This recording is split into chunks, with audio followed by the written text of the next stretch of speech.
不能了哈。那神特别拯救带领的蒋忠牧师，从他年轻非常风光的歌手，跟一流的一级的歌手在各地唱歌很受欢迎。但是神在他身上有一个非常美好的救赎。他在年轻的时候遇见我们很难去碰到的那一种人生的挫折，他怎么样得着神拯救？等一下我们把时间要交给他，让他完整的分享哈。有时候1个小时可能还不够了哈。不过他更用他诗歌的恩赐带领我们一起敬拜。那我简单介绍，就是蒋牧师呢，我在高雄的时候，我们很多这个超教派，我们说国度事工的场合，只要有蒋牧师在，我们的敬拜赞美就绝对是嗨翻天哈。有一次记得是在圣灵降临节的下午，我们举行一个全球的一个祷告会，下大雨，哇，雨大的不得了，大家都要逃跑了。蒋忠牧师出来带诗歌，大家又回来了。那种神的恩膏真的是不能学的啦，学不来神恩待他，特别是他最近这2个月耳朵这个喉咙有点不舒服的时候，我们大家为他祷告，很多弟兄姐妹在群组里面为他祝福祷告。早上第一堂看到他我说他的声音跟10年前都没有什么改变，真的是神恩待他。所以牧师就不重复太多，我们就用热烈掌声欢迎蒋牧师来分享。哈利路亚！好，谢谢。将我们的掌声都荣耀归给那配的赞美的阿爸父神，阿门，阿门。真的感谢神的怜悯。今天第2堂，我看到这个题目"人非圣洁，不能遇见主"，这是我侍奉40年来，因为我侍奉42，因为我70岁的时候就退休，所以已经退了差不多2年多了。今年是73岁，他退而不休。我的师母现在在马来西亚。我上个月我跟他一直在那个加利利祷告院有1个月的，教那个内在医治、心灵的医治，就是释放。感谢上帝，神继续使用他的仆人，因为他怜悯我，就是他的怜悯。不是我比各位好到哪里，没有，都没有。我很感谢，在敬拜赞美的时候，我就想到我上一堂，我突然就想到我的父亲。我要告诉各位，真的，我们有2个父亲，基督徒，一个是肉体的父亲，还有一个天上的父亲。肉体的父亲未必很好，但是我们天上的阿爸父神都把最好的给我们。尤其是基督徒，更要为你的父母亲、家里人。我一直为我的岳母祷告，你把最好的女儿嫁给我。我就回想，我尽了做父亲的责任吗？我尽了做丈夫的责任吗？我尽到做神的仆人吗？这个是我退休的时候一直在思考。神有一天问我，你跟随我多久了？我说主啊，从小到现在应该是76年了，67年了。他说你67年当中，你奉献给我多久了？我说将40年了。那40年当中，你真正的认识我，真正的跟随我几年？我一算的时候，亲爱的弟兄姊妹，我1982年，我奉献给主，刚好是满31岁。我30岁就开始在苗栗祷告山。我真正的奉献给主，就是在那个时候。我等一下会讲我的见证，我怎么来到祷告山，在那边寻求主、遇见主。真的感谢上帝。我回想，我很感谢我的爸爸，他没有看到我成为传道人。我结婚的时候，我结婚是在台北灵粮堂，我的大哥就站起来，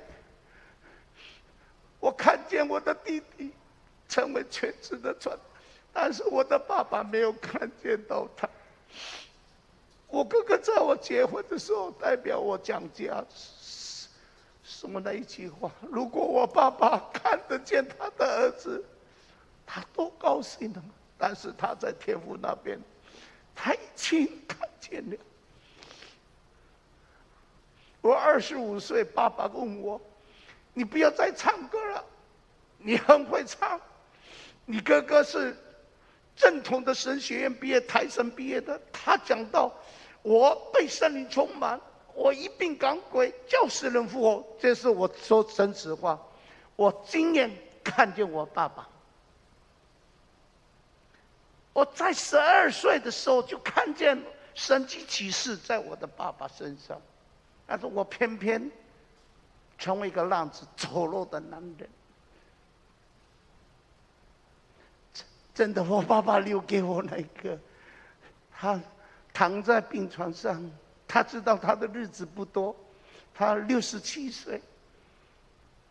我什么财产都没有给你们，我是个传道人，但是我没有留下什么遗产，但是我给你们的一个，记得我的家人，我的孩子们，就是我的信仰，就是我所信的神，就是耶稣基督。他给我这一句话一直在我的心中。我那时候是在27岁，他讲这句话，是被主接走了。我30岁，我就得了。今天我要跟各位，我得了喉癌。神用这样的病，让我离开那个演艺圈子，让我离开那些人羡慕的职业。只要唱一首歌，钱滚滚而来。我没有像周杰伦一样，他一演唱是几亿的钱。哪一个人不喜欢？连我的女儿也是演艺人员啊。如果你们看过黑社会妹妹最早期的，如果你现在是45岁，都应该可以知道我的女儿叫米恩，演电视拍广告。后来有什么用？没有。我也一样，什么都没有。我只告诉我的孩子们，你们要效法我的爸爸，你们的阿公，他只有一个，就是他的信仰，就是耶稣。所以我们有天上的阿爸父，我献上感谢。但是，亲爱的弟兄姊妹，人非圣洁，不能一见主。这个就神问我：你认识我多久了？我奉献你我多久？是40年。那40年，你真的认识我吗？你真的遇见我吗？我回想，主啊，你就是怜悯的神，只要犯罪认罪悔改，我又回到你的面前嘛。所以我成为是这样的，亲爱的弟兄姊妹，怜悯我。信耶稣就得永生，阿们。但是信耶稣，你不好好的跟他在一起，每时每分每秒你分别为圣，你不分别为圣，我告诉你，不是神不给你救恩，是你不要救恩。这是我的经历。如果有机会，我讲这样的救恩论、救赎的信息，我真的，主啊，多少个教会，现在有多少个教会真正的认识你？我感谢我的父母亲，他信仰。我还没有生出来，民国36年，我的妈妈死去，还未信主，但是上帝的怜悯，神把她带到天堂。没有一个信主的，因上帝的怜悯，让他去到天堂，看见地狱。因为他没有信主，所以他说：“我不要回到世界，我留在这里。”神说：“你有一天会回到这里。”他就从天堂神天使带他，就这样死里复活。那个时候是我还没有生出来，但是我妈妈的记忆里头，当我们信了耶稣了以后，他才知道圣经早就有记载，人非圣洁不能一见主。如果你信仰不是在圣洁里头，你还以为遇见主吗？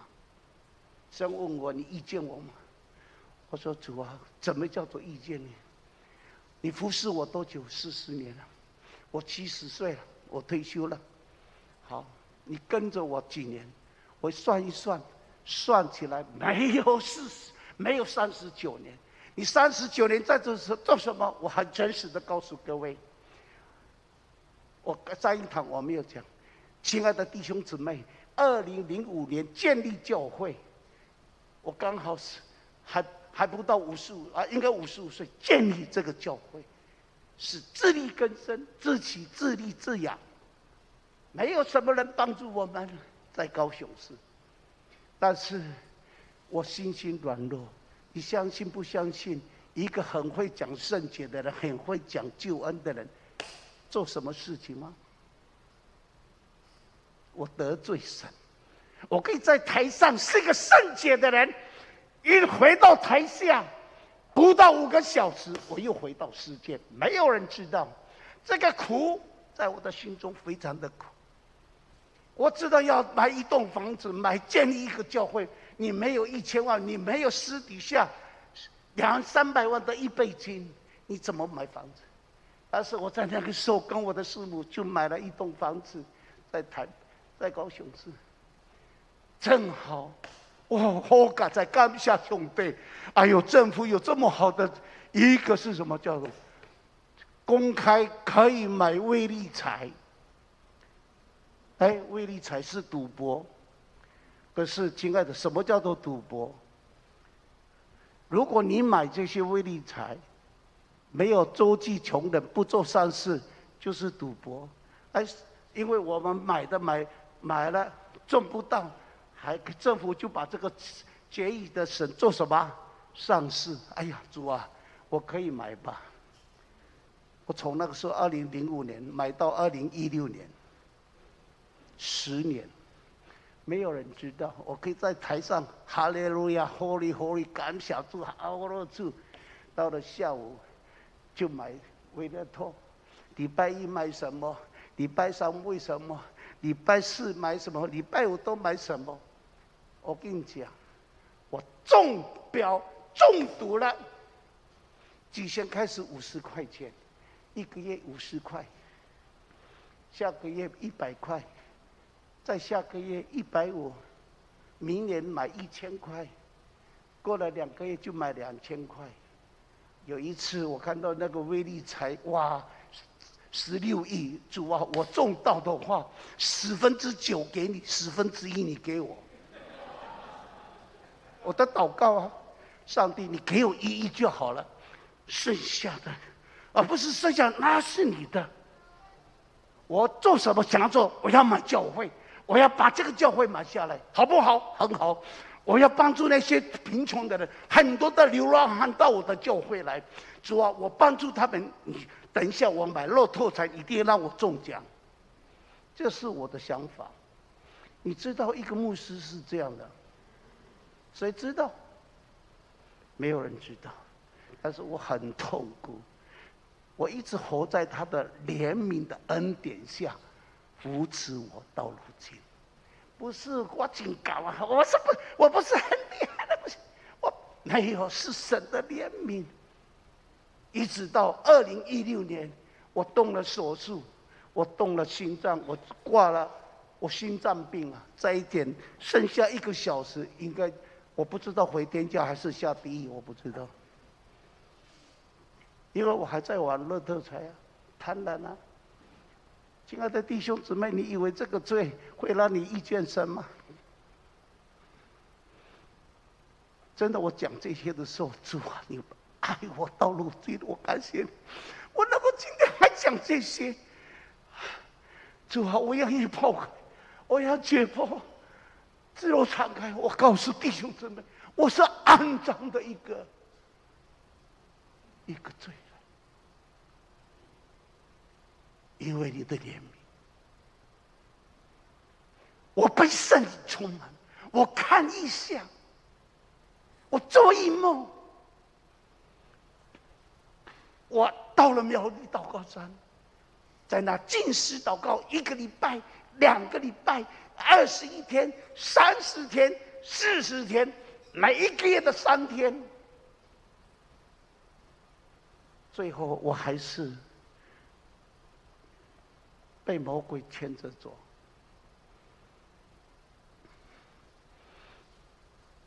在那个时候开刀，我的心脏，神对我说话：“你相信我吗？你认识我吗？”对我说：“我若不相信你，我会奉献给你吗？我会我成为你的传道人吗？”神说：“你认识我吗？”我说：“相信跟认识有什么不一样？相信就像彼得一样，他看见你。”亲眼看到我行的神迹，他最后，我被钉在十字架之前，他出卖了我，他在那个小使女的面前否认我不认识耶稣，他那个就是相信，最后也带了10个人到加利利海去捕鱼，重操旧业。那个就是相信。什么叫做认识？孩子，当彼得被圣灵充满，在五旬节的时候，他可以为我的名不以福音为耻，愿意面对那一些的人，把耶稣钉在十字架的犹太人、以色列的法利赛人面前培灵布道，圣灵就同在，在那个地方。圣灵与彼得同在，那一些人就说：“彼得，我应该做什么？我们应该要做什么？”彼得告诉你们要悔改，你们要受洗受尽悔改。彼得在那个时候真正的遇见了耶稣，不是在眼睛看见的，灵里面遇见了主。保罗如此，所以神说：“你认识我吗？”啊，亲爱的弟兄，我早说不出来。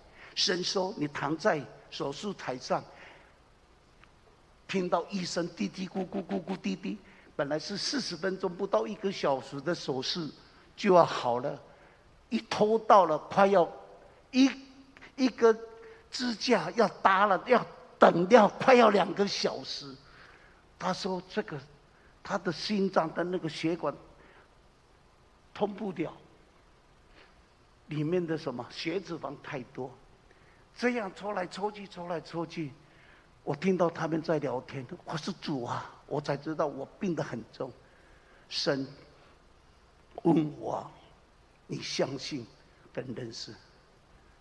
我就用主祷，而不是主祷文祷告，我就用诗篇23篇，大家非常熟悉的。其他的圣经忘得不是忘得一干二净，整个空白的，想不出，只有想到耶和华是我的牧者，我必不致缺乏。他使我躺卧在青草地上，这是很正常的，这是认识耶稣的。那相信耶稣，耶和华是我的牧者，你使我躺在手术台上。我说：“神说你再念一次，手术台上。”你正确的认，是啊，主，我就开始跟神就那边开始这样的谈话，我都没有听见那个手术医生在手术，我都忘记了。这个人，你现在躺在青草地上，耶稣不是手术台上，因为他们聊天，我的血管不知道该怎么办。哇，所以神就说：“你认识我吗？”我说：“神，你如果说耶稣说你认识我，如果你认识我，你会按着我的话语耶和华是我的牧者，我必不致缺乏。你使我躺卧在青草地上。你不会说躺在手术台上，现实是手术台上。把我的话再重新读一遍。亲爱的弟兄姊妹，当我读到你使我躺在青草地上的时候，亲爱的弟兄姊妹，我不在那个手术台上，我突然我不在，不是不知道在哪里，我躺在那个什么非常美的旷野，那个草皮，那个不是那个繁多的草皮，那个好像毛绒一样，躺在那边好舒服。亲爱的弟兄姊妹，神说你躺在青草地上，你感觉怎么样？我说太棒了，我一直在享受在那个当中。最后医生说：“先生醒过来吧，手术好了，1个小时吧。”哎呀，亲爱的弟兄姊妹，这个叫做认识神。环境是这么的恶劣，但是你是认识神的时候，你不会看见你现况，你的生活是这么样的贫困。阿们。哪怕你有病，你不要怕。我会怕，我是正常人，但是我有神的话，耶和华是我的牧者，他必使我躺卧在青草地上。主啊，感谢你，你的杖你的竿必安慰我，你在我敌人的面前摆设筵席。阿们。敌人在那边，我还吃那个什么这么好的沙西米瓦萨比，哇，这么好的托罗，神说我要把你摆在那边。真的，我在那个时候，2016年的2月3号，神从那时候先改变我的什么意念，然后医治我的心脏。医生告诉我，弟兄，我不知道你是做什么行业，但是你不要大叫，你不要憋气，你不要搬重的东西，你也不能出国，高海拔超过9公里，或是超过这个你不能，因为你装支架会怎么样？爆掉。感谢上帝，我说好。他不知道我是宣教师，待到不到1个月，我就到了中国大陆。回来好端端的，又再装第2个支架。他说：“先生，这个3个月怎么样？”哦，很好，好到什么程度？我都去中国大陆啊！你去中国大陆？我这个不能很大声，他说会爆掉的，要很温柔。但是我刚不想想的我这个亏大的，我这没办法工作是我很大声，我唱歌也是这样，像你一同在的时候，感谢主很呐喊。但是医生说以后当安内啦，过4秒的话了，你不要这样的爱主啊！感谢主，神保守我。从那个时候，我买乐透就停下来了。2005年透过2016年透过那个手术，我真的戒掉买乐透。我不是有一次，每一次过年的时候，我一定要花到没有超过2万块来，差不多1-2万块买乐透，买威力彩。这个叫做中毒啊！在台上还在赶下住、俄罗斯，就拿断章取义，只要认罪悔改，主必赦免啊！主耶稣，你赦免我。没有不到1天，又跑到乐透彩看一看有没有熟悉的人。我真的，亲爱的弟兄姊妹，我是这样的牧师，我很感谢神。动了手术，神就拿掉我这个不荣耀主。2016、17、18、19、20、21、22，已经6年了。我连看那个乐透彩的彩票，我都不要看，看都不要看。但是以前不是，每一个行啊，台南的差不多，我走过的道都买过他们的乐透彩。只要我一来台南，我就看一下有没有乐透彩券，回来的时候再去买。到每一个县市都是这样，到花莲、到宜兰，只要走听说上个月花莲很行，很多中奖的，我就特别跑到那个彩券行。我是变成这样的一个牧师，你说这样怎么会遇见主呢？哎呀，牧师啊，我刚才我没有像你一样，你没有像我一样。你看罗马书的1章26节，你看那个哥林多前书6章，你看那个加拉太书的5章，你看到那个以弗所书的5章。行这样事的人不能进神的国。这句话，主啊，原来我还以为我可以上天堂。那一段的经文，每一天在我的心思念。孩子人非圣洁，怎么样？主，我已经不买乐透了，很好。我看到你的已经想入非非，现在看了都不想看，很好。肉体的行为我做不了，但是神说你还犯了罪，什么罪？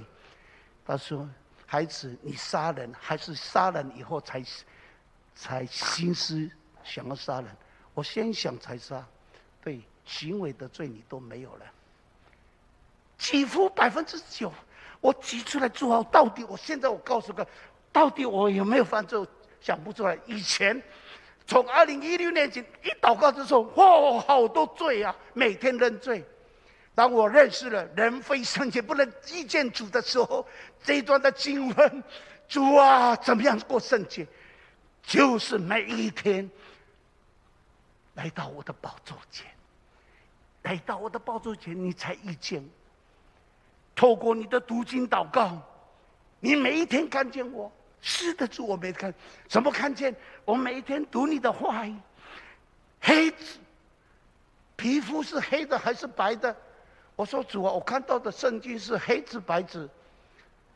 我每一天看见我的主黑字白字，每一天，我要告诉各位，真的神的怜悯，我不是每一天要过得胜圣洁的生活。这样的，亲爱的弟兄姊妹，当我做这样的认罪悔改，就是我的活癌。我还没有到祷告山，就是先见，孩子，你回家吧，回到我家故乡，回到我妈妈那边，我大台东，听到妈妈的祷告。从妈妈的祷告知道为我流泪祷告17年，从18岁一直祷告到30岁，哭在神的面前，然后就带领我每一天读经祷告，我学会了，感谢主。刚刚开始是这样，过了以后，新加坡的老板说。打电话，我哥哥就打我，新加坡的老板在邀请你到新加坡去演唱。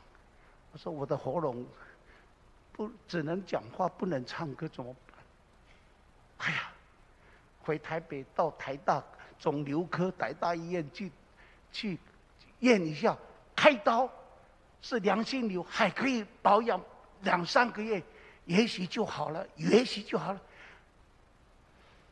我存着侥幸的心，我跟我妈妈说：“妈，我在家里有1个月的时间给你读经祷告。我感谢主，我要回台北。但是我去台北，我没有告诉他医生找我，我去找医生。我要出发的时候开始祷告，谢谢主，我现在我要奉你的名带领我，等一下到台大医院，你给我最好的医生。”给我检查要很清楚，因为我今年8月份要去新加坡演唱，所以给我最好的声音。突然神说：“孩子，你孝顺你的妈妈吗？”又讲了一句：“孝顺你的妈妈吗？”孝顺，没有。我给你时间，再过3天，再过3天是你妈妈的68岁生日。我吓了一跳，到底这个声音是真的神给我的声音呢？主啊，再过3天，感谢主。我问我妈妈：“孩子，哎呀，我自己的生日都忘记了，但是你一提醒我，真的再过3天就是我的68岁生日，什么事情啊，孩子？”我说：“妈，你从台东，我的弟弟跟你一起到台北，我要庆祝妈妈的生日。”感谢主，亲爱的弟兄姊妹，我就有一个神怜悯我，就是我还能够听那个声音，邀请妈妈庆祝她的生日。我就在想，我活到30岁，我从来没有孝顺父亲，也没有孝顺妈妈。主啊，给我机会吧！我要孝顺他，邀请我的妈妈来。就在那个民国71年的6月30号，在我哥哥4哥的家庆祝我妈妈的生日，神就开始做奇妙的工作，就差派我从来没有认识过的一个年轻人，比我年轻差不多4、5岁，他只不过是20几岁，拜访我的家，我哥哥的家。我们进驻到了10点钟，有人敲门，平安平安。哎，我妈妈说：“哎，有人喊平安，一定是教会的弟兄姊妹。”一打开，是弟兄姊妹们来。那个弟兄带领了一批的年轻人社青，他们就跪着祷告。他就讲一句话：只要那个人认罪悔改，只要那一个人，没有讲是男人跟，只要那一个人认罪，今晚神要医治他。哇，主啊，就是我要的，感谢主，这是我要的。可是在我妈妈的旁边是我的阿姨，得了是什么病啊？得了原住民最好的什么口香糖口腔癌。我就说：“阿姨，你要认罪悔改了。”啊，神说那个人认罪悔改，他要医治是你啦。我阿姨说：“我不是，我所信的耶稣我没有，可是我信的比你们大。耶稣叫他爸爸，所以我的是最大。是什么叫啊？他比耶稣还要大。他说他是耶稣的爸爸，耶和华见证啊。他说我是耶和华见证，可是我妈妈说耶和华跟耶稣是一样的。我阿姨拒绝，但是那个弟兄说，神不是对那个妇人说要医治他，是对那妇人说话的那个人要医治他。哎，那就是我，感谢上帝。亲爱的弟兄姊妹，我就接受这样的，接受神的爱怜悯。他说我们一起跪下祷告，为弟兄为他祷告。哦，他们10几个人10几个人安尼围着我，他们一祷告的时候，哇，很灵恩，哈利路亚，呼啦哈嚓，哎呦，我吓了一跳。我从来没有听过什么哈利路亚说科罗巴萨，他们一祷告就说：“主啊，谢谢你，你派他们。主啊，谢谢你。我已经跟我妈妈认罪悔改有1个月的时间，不知道我还有什么罪啊？我一直在想，没有了。在那个时候，神就把我的眼睛打开，看见我前面有很大的闭路电视，很大的荧幕，72寸，我是几寸？让我看见所犯的罪是什么罪？第一个，淫乱的罪。好好读圣经。第一个圣经都会讲到淫乱。第二个，拜偶像的罪。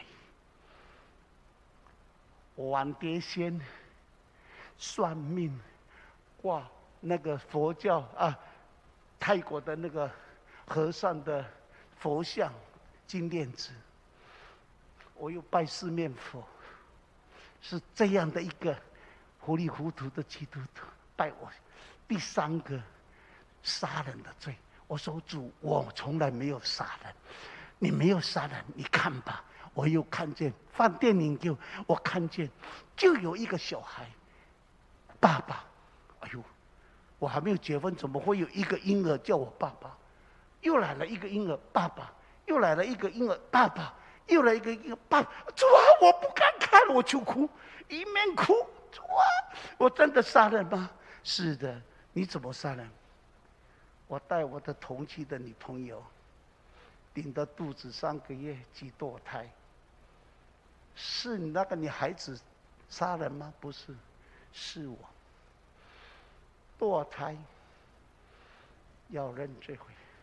我哭啊，还是主啊，不要让你看多了，主啊，太多了，我就是犯奸淫、犯淫乱的人，就是杀人。淫乱、拜偶像、恨人、杀人、堕胎。主啊，够了吧！我从10点认罪，晚上10点认罪到11点钟。主说还有，主啊，我够了，还有吗？有。现在坐在你妈妈的旁边，你把你同居的女朋友，6个月的女朋友，参加你妈妈的生，坐在你妈妈旁边。主啊，是我跟她同居了，我犯淫乱的奸淫跟她。神说你要提出来。我说主啊，我可以默默的祷告吗 ？No， 我不知道，神也不要让我们勉强。我不知道神对你要讲他的名字。我很公开的在那个20个人的家族，我们这几个主啊，你好好听，主啊，我跟某某小姐同居半年，那个姊妹一看我就低着头。那个姊妹是牧师的女儿。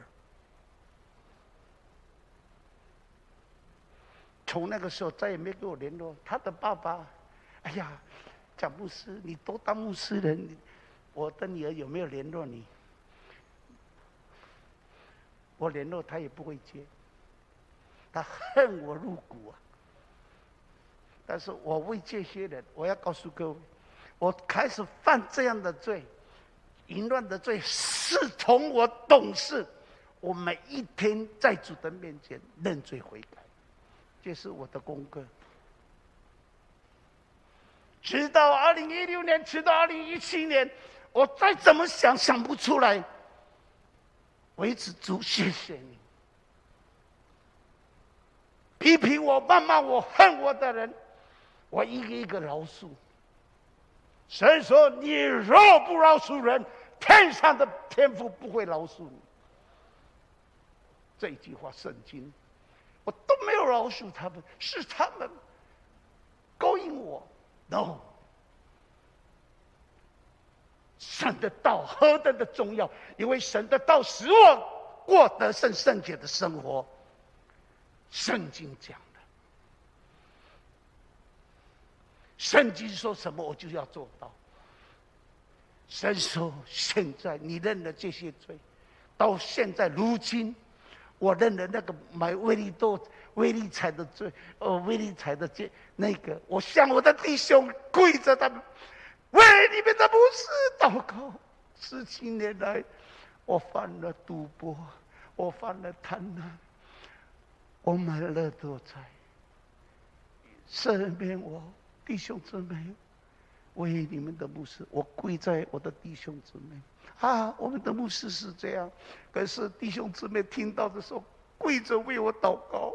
神啊，你的仆人，是因为我没有为他祷告。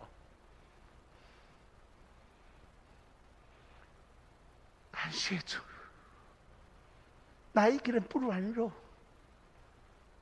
主对我说：“哥林多前书里面，我的恩典够你用。”我们很会唱“恩典够我用”这首诗歌，但是我们没有体会到他的那个词在“我的恩典够你用”。不管你犯什么罪，不管怎么样，我的恩典够你用。什么时候？当你悔改的时候。恩典不是让我们去放纵，恩典不是说主我得救了，我去给上帝的恩典。恩典，主啊，我曾经到中国大陆，在江苏，我不知道他们是曾经听过什么道，我在那边陪领3天，布道3天，最后那个传道人牧师讲：“牧师，你讲得很好，但是我有一个想跟你交通，恩典。”不需要认罪悔改。我说你讲的对，恩典，我们不是凭行为，是神的恩典。当我还没有接受耶稣基督的时候，我犯了很多的罪。当我认识耶稣基督的时候，接受他的时候，是他的恩典。当我信了以后，之后，明天。后天这一年，我就要过着得胜的生活。我靠他的恩典，还要靠他的话语。我要行他的话语，不是恩典而已。恩典是让我得救，不是因为我的好的行为。No， 是因为你的恩典，你怜悯我这个罪人，我才得到救恩。但是得了救恩之后，在雅各书的第5章，不是因着信心而已，信心还要有什么行为？我就是这样的主啊！我读罗马书，每一天读，我看得懂了。保罗所说的“因一人因信而得救，因信得永生”，信心是最重要。但是信心之后，你看到罗马书的第12章12、13、14、15、16，你有这样的信心，你就要活出。亲爱的弟兄姊妹，我以上帝的慈悲劝你们，劝什么？把身体献上，当作活祭，是神所喜悦的。你们如此侍奉是理所当然。第2节。何谓善？何谓神喜悦的？你们就要做出来。12、13、14、15，那个就是因信而称义的人后面要做的。罗马书第12章。但是今天，真的，我过去的信仰，我过去一直在讲信。对了，我信，但是没有教导我行为。求主怜悯，神要我信，然后叫我做什么？行他的话语，这样才是过得真圣洁的基督徒。但是主，我明白你的真理，但是我还是软弱，不要怕。在约翰一书的第1章里面告诉我们，人若悔改，人若认罪悔改，我们看一下。我不要让你们各位弟兄姊妹这样听一听，我要把这个约翰福音很重要，这是我们一天在主的面前，主你是何等的信实。我每一天反省，如果没有这个罪，我就感恩赞美；如果有犯了这个罪，主我愿意在你的面前认罪悔改。在约翰一书的第1章的第9节，神是信实的，是公义的，必要赦免我们的罪，洗净我们一切的不义。我们若说自己没有犯罪，便是以神为说谎的，他的道也不在我们心里，他的真理不在我们心里，他的道不在我们的心，只是字句吗？那个道，原来那个道已经道成肉身了，那个主就不在我的心里了。我是这样的解释，不是你的话不在我心里里面，这边说：你们若不承认你们的罪，我若说自己没有犯过罪，便是以神为说谎的。他的道，你所信的道，你所信的耶稣就不在你的里面。哎呦，主啊，是的，我很感谢神，主你的话语帮助我。主，谢谢你，唯有你的道使我，唯有主你使我圣洁，有你的宝血洁净我。什么时候洁净我？当我承认我的罪所犯的罪。我从那个时候，从2016做这样的洁净的工作，到2019年，神再一次关照我。行为，你找不出来了，你怎么挤不出来，好像没有。很感谢，但是你犯了还是很多的罪。我说什么罪？亲爱的弟兄姊妹，这个罪防不胜防，但是不要怕。我读经读到马太福音、马太福音、马可福音、马太福音、马可福音的时候，主啊，谢谢你，主你的话再一次关照我，在马太福音的14章，主耶稣，感谢你帮助我。马太福音的14章，15章第16节，这个我一定要跟各位，我不能跳过去。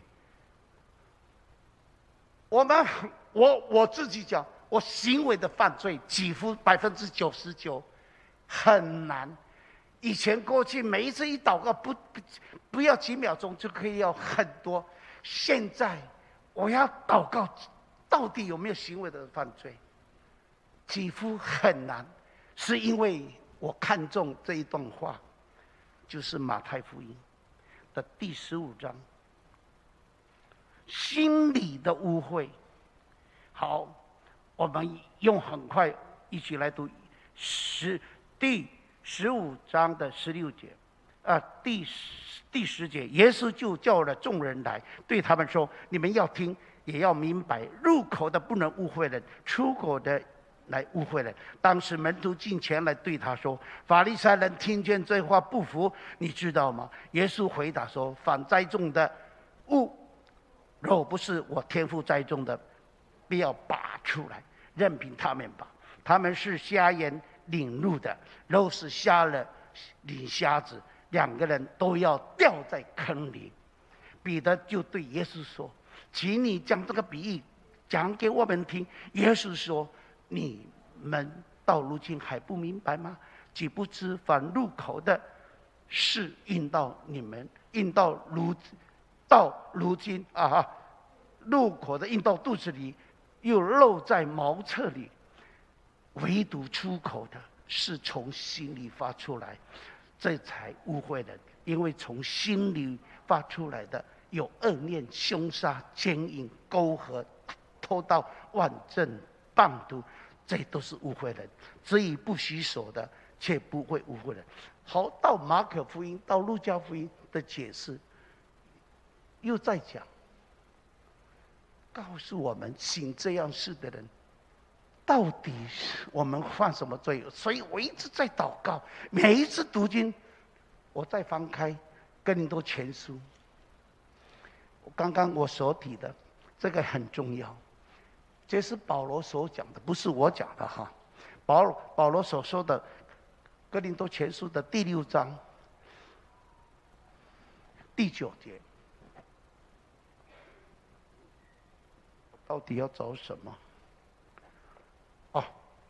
老人呢？好，第9节，预备起。你们岂不知不义的人不能承受神的果吗？不要自欺，无论是淫乱的、拜偶像、奸淫的、咒乱通的、情难测的、偷窃的、贪婪的、醉酒的、辱骂的、勒索的，不能承受神的国。这是很严重。你到底有没有犯？但是心里的污秽就在这个地方。这不是行为了，污秽的。造成我今天犯奸淫，造成我会买乐透彩，不是一下买了以后才去想，而是想了，计划好了要去买，才犯这个罪。所以我认罪不是一时行为，我是认罪什么？是心里的误会。我为什么会犯这个罪？我每一天就认这个罪。人非圣洁不能一见主，所以主我要遇见你。怎么遇见他？每一天读这段的经文，没有罪，没有行为的罪，误会的灵都没有。感谢上帝，你遇见了我，阿们。所以我们再看加拉太书，这是保罗所写的，所以保罗非常强调因信称义，但是他非常强调行为。好，在加拉太书的第五章的第19节，我一定要讲这一篇，这样我的见证才真正的我在做见证主。我只是讲我的故事而已。好，第19节，预备，请。情义的事都是显而易见的，就如奸淫、误会、邪荡、拜偶像、行邪术、仇恨、争竞、嫉妒、恼怒、结党、纷争、异端、嫉妒、醉酒、欢宴等。我从前告诉你们，现在又告诉你们，行这样事的人必不能承受神的国。亲爱的弟兄，都严重啊！以前很像我信了主这么多，我做传道人传讲，我都跳过这一段的经文，都不敢讲，我都是讲恩典，恩典，恩典。是的，恩典是免费的，不是靠你的行为，但是因信而称义，从罪人成为义人，你这个义人必因信得永生了。因信以至于罗马书你好好看的第1章，不是因信称义，你这个义人必因信得生呐、我们因信称义了，继续的相信神的道，才会得永生。这个就是我对我自己的鞭策。我不能再讲说因信称义就好了，因为保罗在哥林多前书的第6章，在加拉太书的第5章，也如此的在说。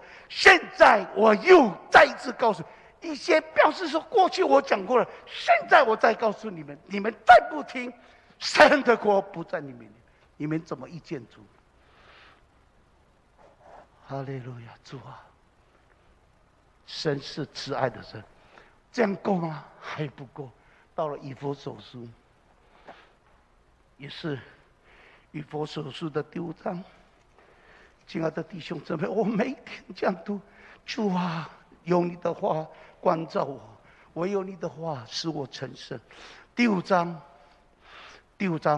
的第1节，一直到第6、第7，预备，请。所以你们该效法神，好像蒙慈爱的儿女一样，也要凭爱心行事，正如基督爱我们，为我们舍了自己，当作馨香的供物和祭物献于神。至于淫乱并一切污秽或是贪婪的，连提都不提，凡和圣徒的体统，因此万语嬉笑的话不要相宜，总要说感谢的话，因为你们确实知道，无论是淫乱的、污秽的，是贪心的，在基督里，在神的国都是无份的。主啊，我读到这个，不是我说的，保罗说的，从罗马书的第1章26节，外邦人的罪，我就是外，但是我信了主。讲到哥林多前书的第6章，讲到加拉太书的第5章，讲到以弗所书的第5章，信这样式的基督徒啊，信这样式的丑陋的基督徒啊，在神的国没有分。亲爱的弟兄姊妹，真的帮助我们，不要把神的恩典、主的恩典浪费在我的肉体的记忆。我还以为我自我得救了，主啊，帮助我，这样就够吗？使徒老约翰他为了主被关在巴摩岛，圣灵亲自让他看见。我读到启示录的时候，我很喜欢读启示录，一年要读20遍、30遍，我很喜欢。我一定要了解到透彻，为什么启示录？所以我对这一次的 COVID-19， 这一次的战争，这一次的大，你知道，世界像一件新的衣裳，渐渐的什么旧了，没有再把世界回到起初那样，没有了，它一件一件的旧了。好，谢谢，谢谢。亲爱的弟兄姊妹，真的，我看到这样的世界，我说主谢谢你，因为我已经预备好了见你的面。再怎么样发生什么事情，这一次佩洛西这个议长来了，都在你的美意。中共绕来绕去，台湾都在你的美意当中，我都预备好了。主啊，祝福，让我回到你的怀。我看见启示录的19章，哇，19章我读到，我每一章都读，但是我读到启示录的时候，主谢谢你，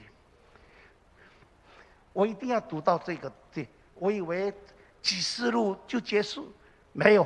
好，我们来读启示录的21章，即使20章、21都有，但是我要告诉各位，到21章的第6节。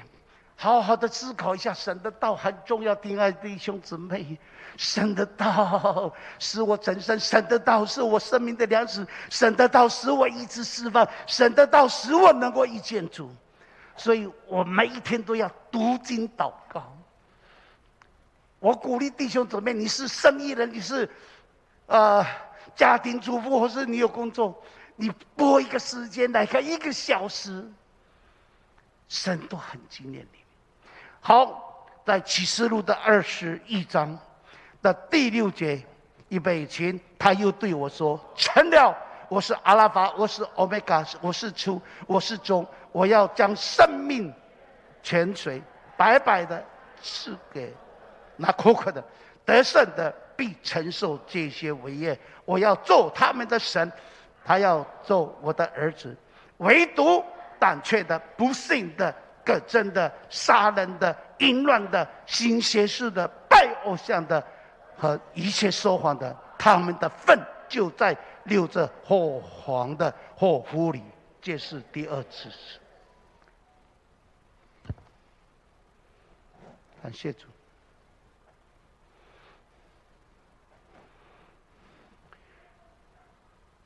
神就这样的医治我的火癌。我认罪悔改，一件一件的看那个闭路电视，一件件的哭。当下那个神的仆人就按手祷告，不要1分钟。神啊，你都听见你的孩子的祷告。我过去跟他一样，他犯的罪我也犯了。主，你爱我，我要奉你的圣之名，因着你受的鞭伤，这是大家很熟悉的祷告。因着你受的鞭伤，因着你流出的吧，医治释放我的弟兄。我没有告诉他我是得到喉癌肿瘤，他按手在这个地方。我第一次经历到圣灵的医治大能，像一个什么强烈的火电流一样到我的喉头。当下那个肿瘤一块这么大的东西，就掉下来了。第3天我就出来去演唱，我又回到世界了。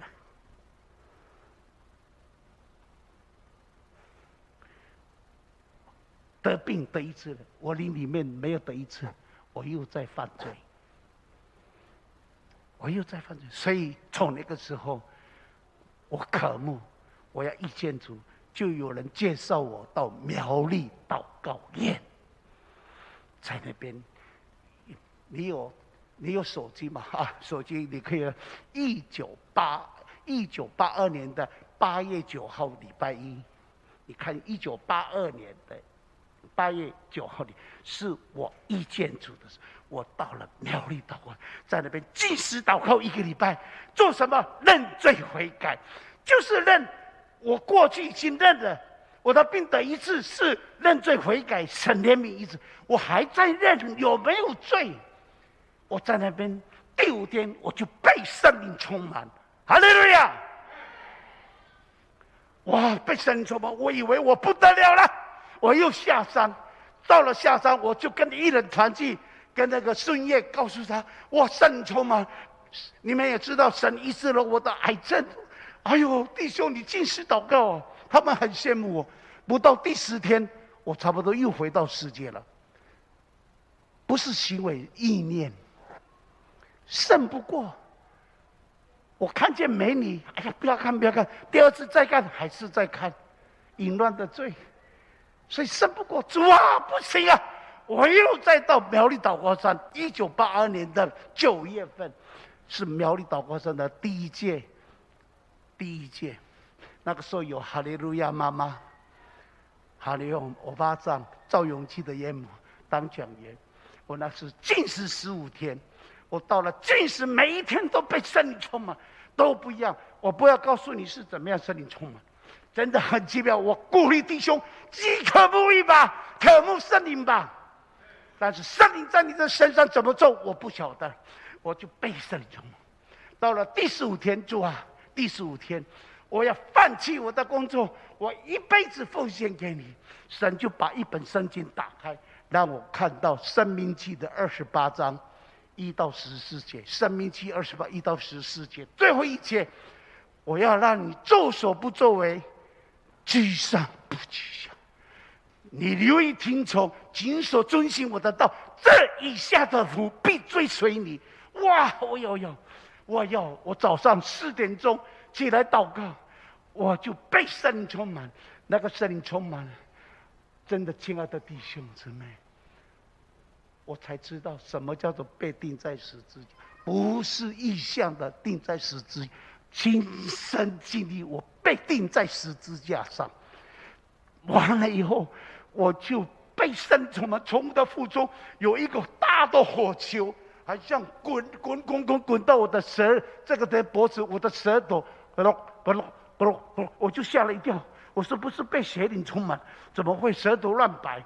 哎，我要抓住它，停下来。我一面在想，它还在咕噜咕噜咕噜，好像水滚了，咕噜咕噜咕噜咕噜。神说：“你不是要我的能力吗？你不是禁食第15天以后就要为我做见证？你看到我的话，你愿意？孩子，这是我给你的。我听到这是主你给我的。哎呀，主啊，哈利路亚！多久？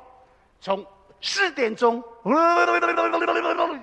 到6点钟，2个小时。我听到来到祷告山的弟兄姊妹，6点半我们要到耶路撒冷堂预备敬拜，预备行。哇！我听到了主啊，原来我被圣灵充满2个小时，说方言2个小时。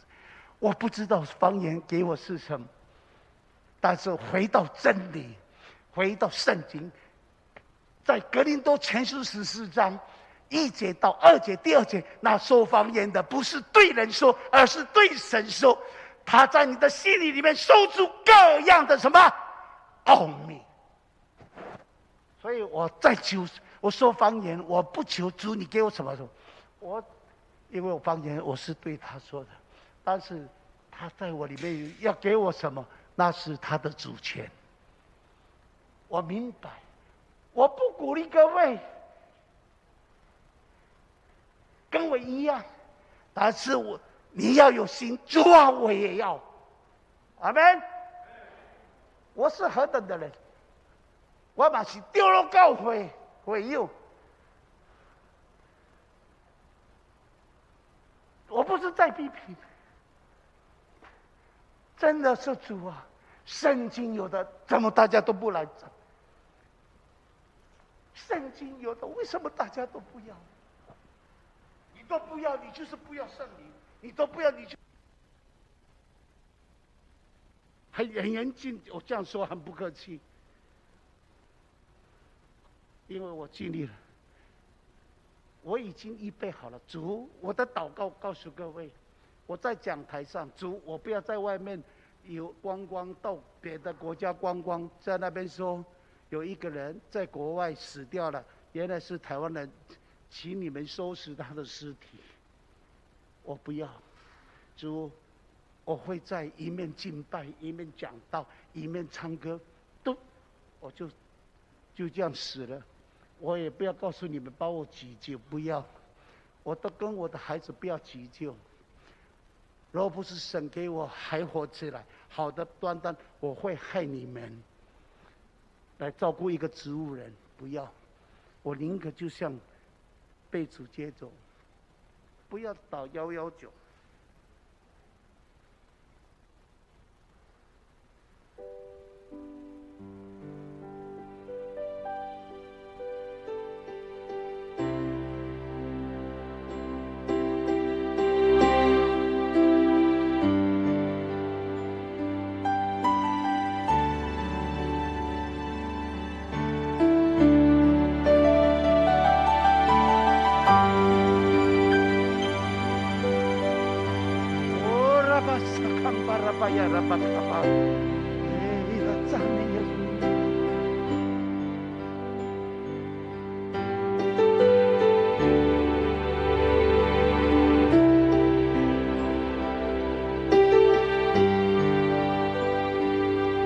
这是我20几年写的诗歌。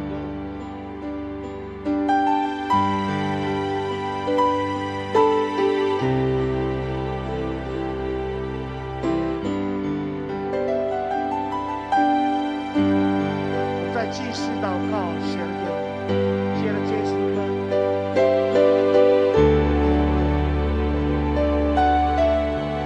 感恩颂。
To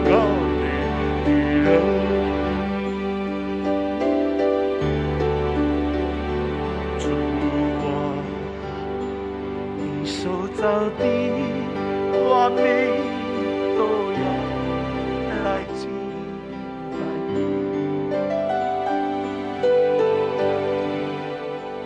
也要荣耀你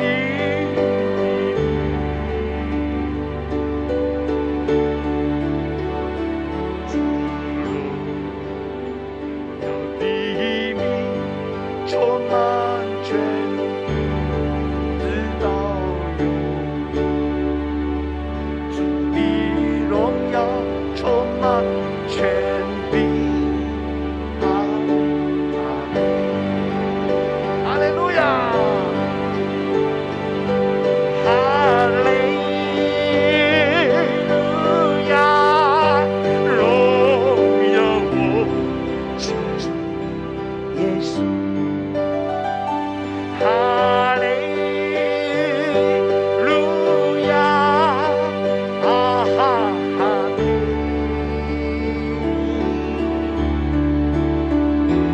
哈利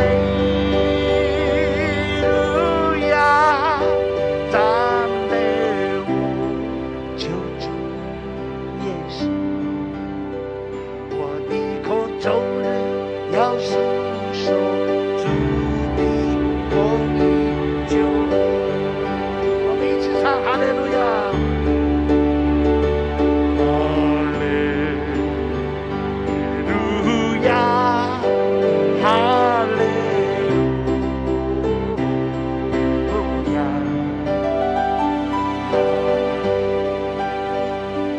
路亚，哈利。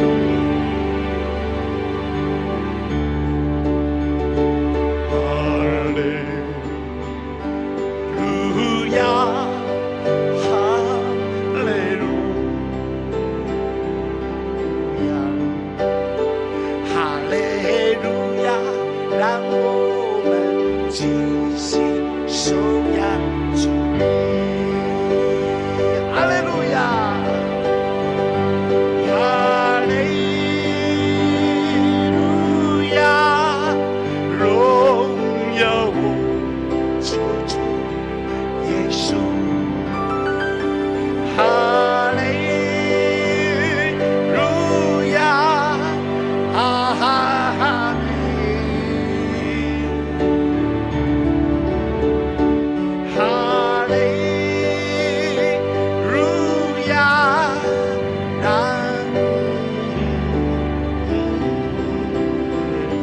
让我们尽心地颂扬主的真。主帮助我们，主圣灵充满，主圣灵充满我，主圣灵充满我，是的，主圣灵充满我。在我心，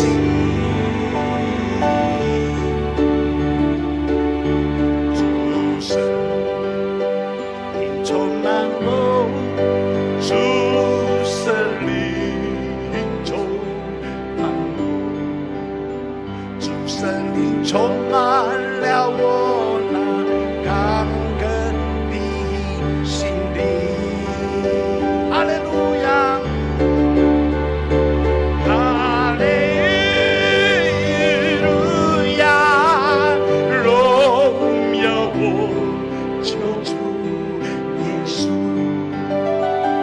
哈利，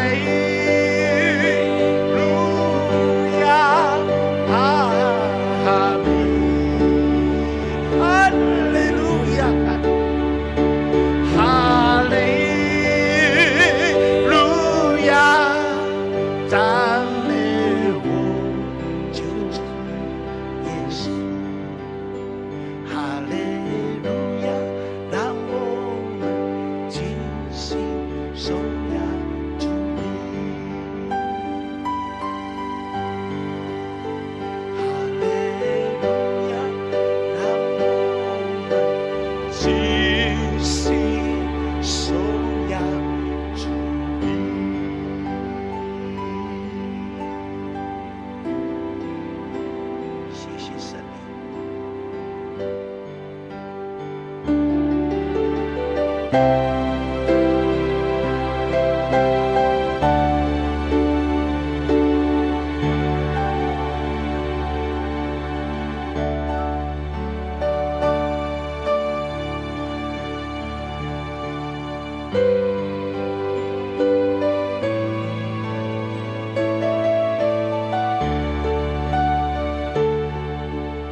赞美救主耶稣，我们一起唱，赞美救主耶稣，赞美我救主耶稣。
哈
我们低头祷告，主怎么样医治我？主怎么样更新我？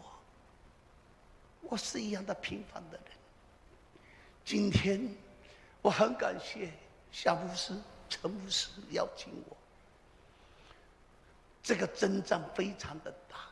今天我的声音能够唱出来，我一直在哭。神啊，多久我没有这个声音了？我愿意，就像我在主的主，让我在赞美的时候，你就收回我，我都愿意。我预备好了见我的良人，我预备好了见我的阿爸父，我已经预备好了最了解我的生命宝贵神。神说，你的困难算不得什么，因为我的恩典够你用。不管你的婚姻，不管你的婚姻是我的弟兄或是姊妹，正在碰到这样的试炼中，好好的回到主的面前，唯独彼此相爱，彼此包容，彼此饶恕。我再一次告诉你们，我再一次告诉你们，主这样说：你们若不饶恕人，天父也不会饶恕你。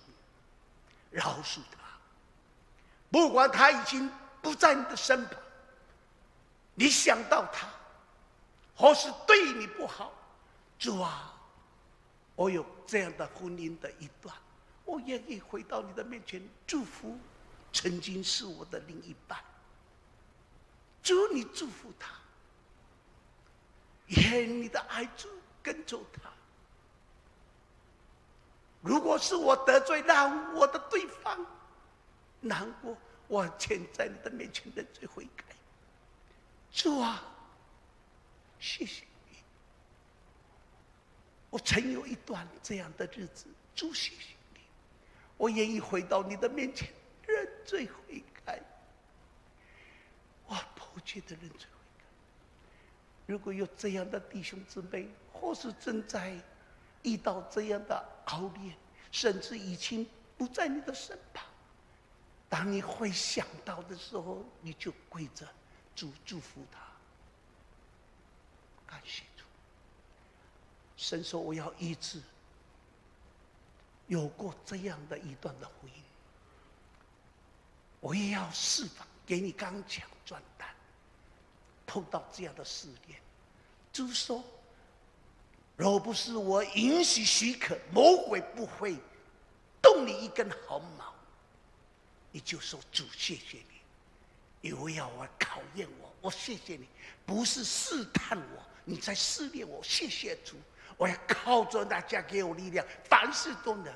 当你一见困难的时候，不要埋怨为什么，为什么，为什么是这样？不要问为什么，只问自己，我认识什么？因为一切所发生的事情，在传道书的第3章1节到7节，生有时，死有时，离婚有时，结合有时，贫穷有时，灾难有时，所有时候，只有说主，谢谢你，我要靠你的名胜过这一切，给我力量。你可以向主祷告。现在是经济不景气的时候，主不要问主为什么，全世界都一样。我感谢神，遇到从2019年，原本神要带我到瑞典，在那边牧养一间教会，神透过这个 COVID-19 拦住我，我知道我不能成行，我都感谢神。我为 COVID-19 的事情感恩神，若不是这些疾病，主啊，我们台湾不会警醒，因为这个疾病不是一个地方而已，而是全球性。主啊，主，你已经告诉我们，当你看到国跟国、民跟民在打仗的时候，灾难来的时候，地震来的时候，旱灾来的时候，圣经所记载的马太福音的24章已经有了。主说：“那是我来的日子近了。”只是提醒我们警醒，预备好了没有？所以，亲爱的弟兄姊妹，世界不会越来越好，越来越差，就像一件衣裳。只有主说：“你预备好了没有？”主，我谢谢你。我每一天开始学习读你的话语，我每一天遇见我的主，就是那黑字白纸这一本圣经。主，我不管读多早，我已经遇见主。你可以向神祷告，我预备好了。主啊，人非圣洁不能得神的喜悦，人非圣洁不能一见主。主，圣灵，你关照我。如果我还有隐而未现的罪，隐藏的罪，舍不得认的罪，主，有你的慈爱管教我。我要认罪悔改，我要效法你，就如同保罗说的：“你们要效法我，就如同我效法基督。”我也效法你那样的圣洁。你可以向神求。我感谢神，亲爱的弟兄，神是听祷告的神，他要一直释放你。你的婚姻不管过去，神当你认罪悔改，祝福对方也祝福自己的时候，神就要用他的爱弥补你的婚姻。还有你的产业，你的儿女看起来很不孝顺，看起来游荡游手好玩，主耶稣，我要天天为我的儿女们的灵魂得救祷告，就如同像我爸爸妈妈一样，用眼泪为这个浪子丑陋的男人祷告。如今在各位的面前为主而活。谢谢主耶稣，你在我的身上做的奇妙工作，也在我的弟兄在扶强教会成就。主有一个很大的应许，神说这个教会不再一样，就像你们所取的命，神的丰富要加入在这个教会，是强而有力的教会。神啊，是的，这末后的时代到了。主啊，圣灵大大的浇灌充满。主，愿他们主你的教会的祷告会是被圣灵充满的，像无形节烈般的烈火降临。谢谢耶稣，神迹奇事要加入在这个教会。谢谢耶稣，感谢主。主，你都知道我们的需要，我们如此的感恩祷告，是奉耶稣基督奇妙的圣名祷告。阿门，哈利路亚，哈利路亚，哈利路亚！我们用拍手热烈掌声，谢谢蒋牧师，神将。